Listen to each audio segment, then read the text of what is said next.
Hey folks, Michael Knapp here. It's Resurrection Sunday. This morning we were having a time of worship and prayer, and this thought overwhelmed me of the power of the resurrection. And let me explain. Everything you see around me, okay, represents, and this is kind of morbid, represents death. Think about it. This grass, if I don't water it, it's going to die. That fence back there, if it's not taken care of in a period of time, is going to rot and it's going to deteriorate.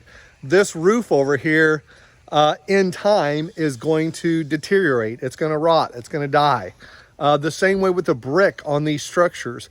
My marriage, if I don't take care of my marriage, it's going to die. If I don't take care of my car, it's going to die. If I don't take care of the tires on my car, it doesn't matter. Everything you see, everything you experience. I'm looking at my lawnmower. My lawnmower is not going to live forever. It's going to die. This patio furniture, my dad has this patio furniture at his house almost identical to this. It's falling apart just because it's experienced sunshine. It is dying. Everything in our life is about death. Now, can you get any more morbid than that? But here's what's interesting, guys. We serve as believers, as Christian believers, we serve a God that resurrected from the dead. What does that mean?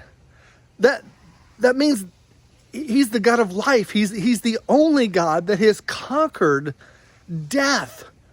And you know what's interesting? And you think, well, but what about my roof? What about my fence? What about my yard? What about my marriage? What about, guys, here's one of the things that I've experienced, and this is not a prosperity message by any stretch of the imagination, but anytime you take Jesus and you put it in the middle of a death situation, he brings life to it. Put Jesus in your marriage.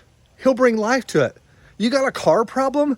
Put Jesus in the middle of it. He will somehow, in some way or another, bring life to it. Great example, this roof that's on my house right now. We were in a situation where we needed a roof, and we were not in a financially good situation at the time, and I surrendered. I said, Lord, and what happened? A storm hit the roof and tore it up, and insurance took care of it. I'm not saying that that's always going to be the case of how God provides. He may provide in another way.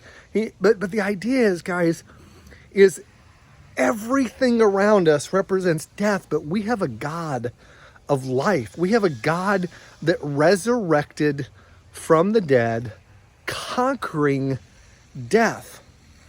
So guys, the thought that when I die, we're all going to die. We know that, don't we? We all know that we're going to end up somewhere 6 foot under the ground. But what's amazing is when we put Jesus in our death, he resurrects us from the grave and we get eternal life.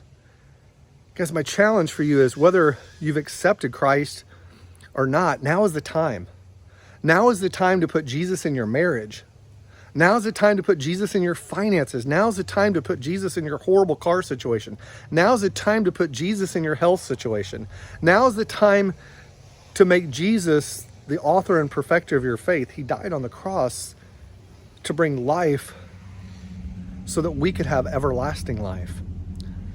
Guys, resurrection is not just about eternal life. It's about the life that he can bring to every aspect of your life. So my challenge for you this Resurrection Sunday is to put the resurrection in everything. Everything. And watch and see what he can do to bring that situation of death to a place of life. Thanks so much for watching. God bless.